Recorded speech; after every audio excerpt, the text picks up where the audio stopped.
बचपन में एक ना एक बार प्यार सभी को होता है, लेकिन उस प्यार को आखिरी मुकाम तक पहुंचाना काफ़ी मुश्किलों से भरा होता है।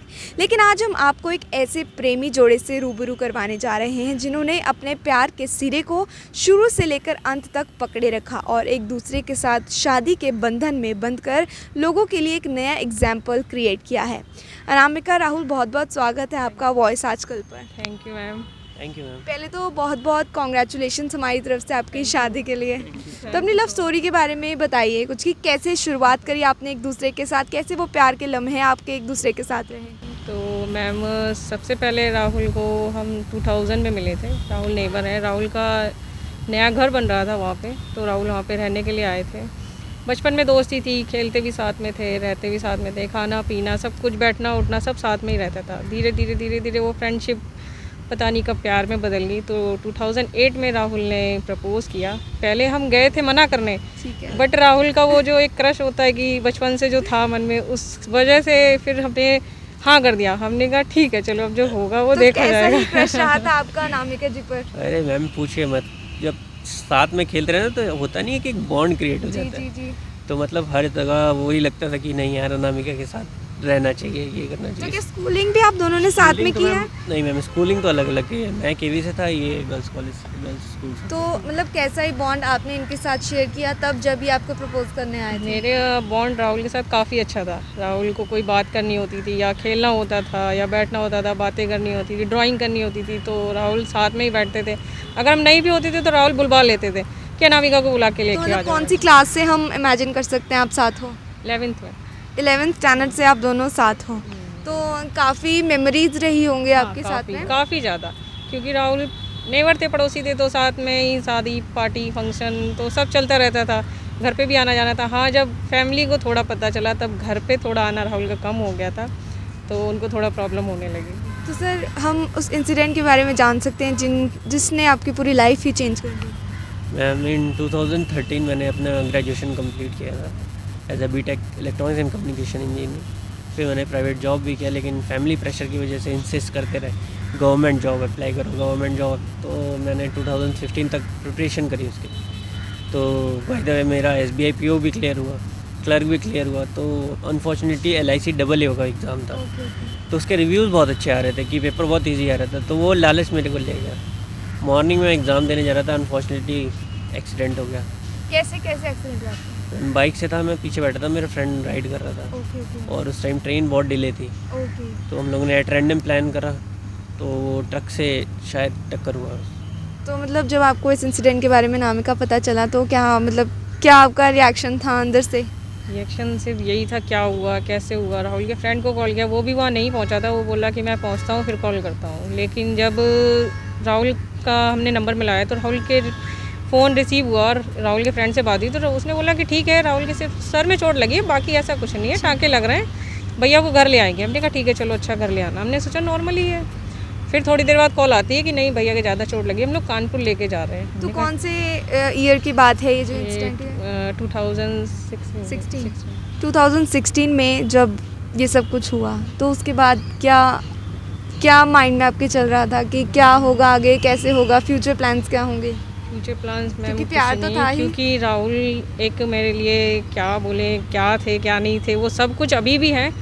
बट मेरे मन में सिर्फ यही था ठीक है, जो हो गया सो हो गया। क्योंकि ऐसा नहीं है कि फर्स्ट दिन ही हमें पता चल गया था कि राहुल शायद लाइफ टाइम व्हील चेयर पर रहने वाले हैं। क्योंकि हम राहुल को 14 तारीख को देखने गए थे कानपुर, मिलने भी गए थे, ICU में मिलके भी आए थे। तो डॉक्टर बाहर ही खड़ा था, उसने बोला कि हो सकता है कि लाइफ टाइम लड़का व्हील चेयर पर रहे। उसने मेरे सामने बोला था। फिर हम घर पे आए, गूगल पे सर्च किया, देखा क्या है क्या नहीं है, पता चला तो सच में यही था।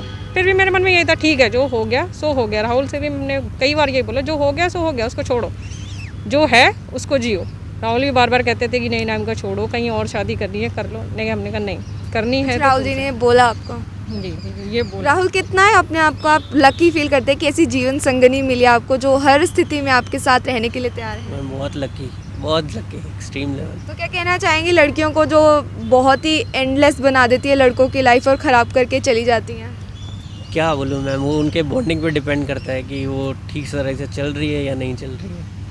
तो तो 2016 के बाद जब ये इंसिडेंट हुआ तो इस बार 2020 में आप दोनों ने शादी करी, तो 2016 से 2020 तक का सफ़र कैसा रहा था आपकी ज़िंदगी खराब, में? बहुत ज़्यादा ख़राब, थोड़ा बहुत नहीं बहुत ज़्यादा ख़राब था, क्योंकि राहुल 2 महीने तक तो घर पे रहते मेरे पास में ही, पड़ोस में ही। तो राहुल को जब ज़रूरत होती थी तो हम चले जाते थे, मिल आते थे 5-10 मिनट के लिए। इनके डैडी होते थे तो जब वो कहीं बाहर जाते थे तो हम मिलने जाते थे, फिर वापस आ जाते थे। पापा का खतरा ही रहता था आप दोनों के बीच हाँ, में। हाँ। फिर पापा इनके 2 महीने बाद चले गए थे। फिर 2 महीने तक राहुल की मम्मी भी टीचर हैं, सिस्टर भी टीचर है, भाई स्कूल जाता था। राहुल के साथ कोई नहीं रहता था, तो सुबह 9 बजे से लेके शाम 5 बजे तक कंटिन्यू राहुल का देखभाल जो भी कुछ होता था 2 आप महीने करते तक। थे? हाँ, कंटिन्यू। और हम घर पे झूठ बोल के जाते थे कि हम कॉलेज जा रहे हैं, कॉलेज से ट्यूशन जा रहे हैं, जबकि मेरा पड़ोस में था और मेरे घर पे भी सबको पता होता था कि लड़की वहाँ पे है। फिर भी ना वो शो करते थे ना हम शो करते थे, बस हमें जो काम करना होता था। मतलब कहीं ना कहीं आपकी फैमिली के दिल में भी सॉफ्ट कॉर्नर था राहुल के लिए कि आप उनसे प्यार करती हाँ, हैं। हाँ, काफ़ी था, क्योंकि वो अच्छे से जानते थे कि अनामिका ने सिर्फ एक से किया है, बाकी उन्होंने कभी किसी के बारे में मेरा सुना नहीं, कहीं जाते नहीं देखा, कहीं आते नहीं देखा। तो वो कहते थे ठीक है, वो उसके साथ खुश है तो उसको रहने दो।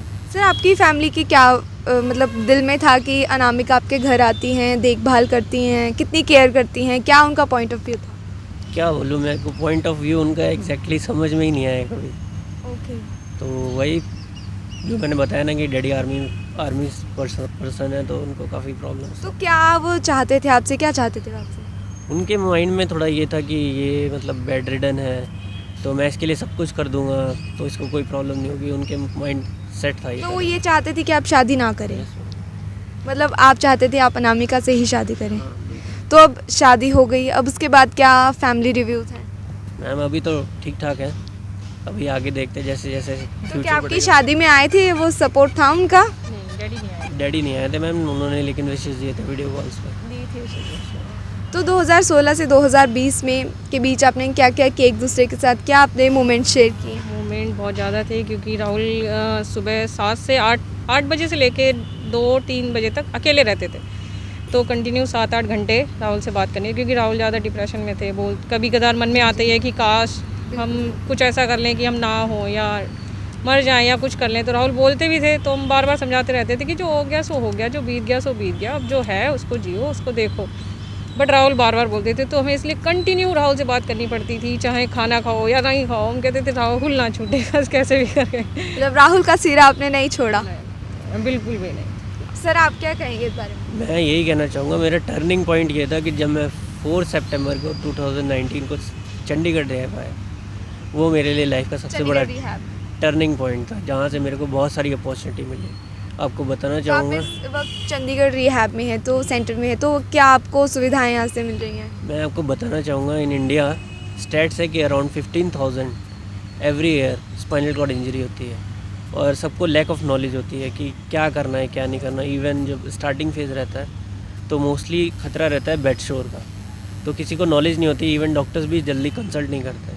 लेकिन चंडीगढ़ रिहैब सेंटर में ऐसी अपॉर्चुनिटी है कि लोग यहाँ के थेरेपिस्ट इतने अच्छे हैं कि उनको पूरा गाइडेंस मिलता है। तो मैं सबको बताना चाहूँगा कि रिहैब बहुत ज़रूरी है। तो कितनी इम्प्रूवमेंट है आपकी यहाँ पे ट्रीटमेंट करवाने के बाद? मैम मेन चीज़ इम्प्रूवमेंट पर डिपेंड नहीं करता, मेन चीज़ होता है सेल्फ कॉन्फिडेंस, जो यहाँ पे बहुत अच्छी तरीके से सिखाया जाता है। इवन यहाँ के थेरेपिस्ट मैम, स्पेशली निकी माँ, बहुत ज़्यादा, क्या बोलूँ मैं, मेरे से वर्ड्स ही नहीं निकल रहे उनके लिए। तो आप यही है। क्या कहना चाहेंगे, क्या मैसेज देना चाहेंगे लोगों को जो सुसाइड कर लेते हैं, शादी नहीं हो पाती तो कहीं दूसरी राह चुन लेते हैं या एक दूसरे को छोड़ने का फ़ैसला ले लेते हैं, क्या मैसेज देना चाहेंगे? मैम मैसेज सिर्फ यही है कि व्हीलचेयर यूज़र कोई बेकार इंसान नहीं है। व्हीलचेयर पे है वो एक अच्छा पर्सन है और वो बहुत कुछ कर सकता है, जैसे कि राहुल आज कर रहे हैं। चंडीगढ़ स्पाइनल रिहाब में राहुल म्यूज़िक बैंड है, उसमें राहुल ड्रम प्ले करते हैं। यहाँ से राहुल को काफ़ी नाम मिला है और आगे भी मिलेगा। यहाँ से जॉब भी मिल गई है, निकी मैम का सपोर्ट है, तेजिंदर मैम का सपोर्ट है, बाकी सारे चंडीगढ़ स्पाइनल रिहाब का सपोर्ट है। इससे ज़्यादा क्या चाहिए? सर आप क्या मैसेज देना चाहेंगे लोगों को? मैं यही मैसेज देना चाहूँगा कि डिसेबिलिटी माइंड में होती है, लेकिन अगर आप सेल्फ कॉन्फिडेंस और मोटिवेट होकर करना चाहो तो बहुत आगे जा सकते हो लाइफ में। तो जैसा कि आपने देखा कि खामी होने के बाद भी इस प्रेमी जोड़े ने एक दूसरे का साथ नहीं छोड़ा। मैं आकृति, चंडीगढ़ से वॉइस आजकल के लिए।